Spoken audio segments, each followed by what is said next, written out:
Hey everyone, and welcome to Cooking Companion TV. I'm Jenna Edwards, and this is a recipe demo of homemade flour tortilla by Samin Nosrat.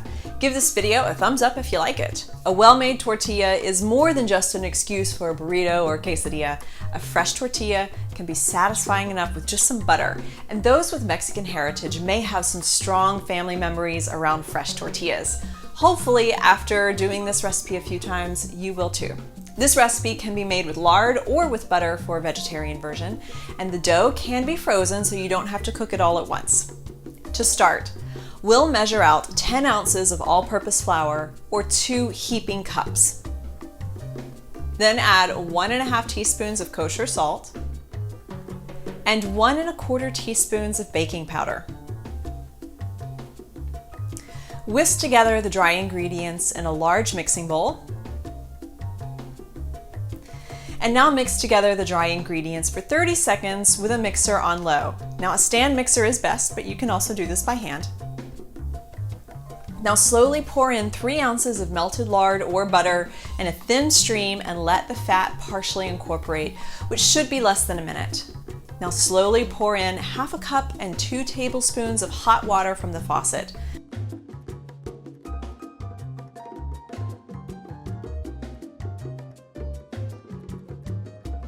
Allow the dough to come together, and then increase the speed to medium-low and knead the dough for 2 minutes. The dough will be somewhat wet, webby, and shiny. Place the dough in a plastic bag and allow it to rest at room temperature for 2 hours. After 2 hours, remove the dough. You don't need to knead it anymore, but I find it's easier to cut it evenly when it's a smooth ball, so I took a minute to smooth it a little bit. And now we need to cut it into 12 even pieces. I like to cut the ball in half, and then in half again, and then thirds.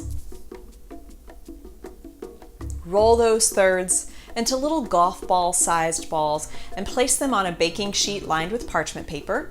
They'll rest for another 30 minutes covered in plastic.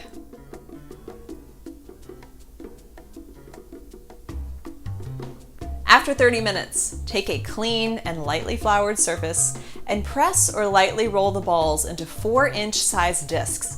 I found that by lightly pressing the ball with the palm of my hand or even my fingertips, and then rolling gently in 8 directions, vertically and horizontally and diagonally in both directions, starting in the middle and pushing outwards, that I can get the smoothest and most even circle and not a random amoeba-shaped tortilla.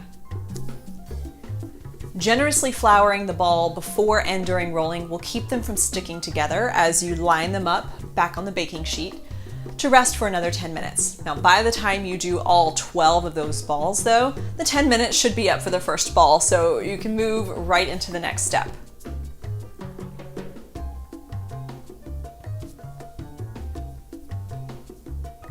Which is rolling it out some more.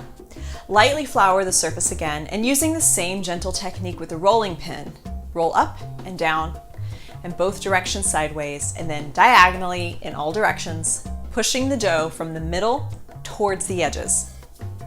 You're aiming for an 8-inch tortilla, which is nearly transparent.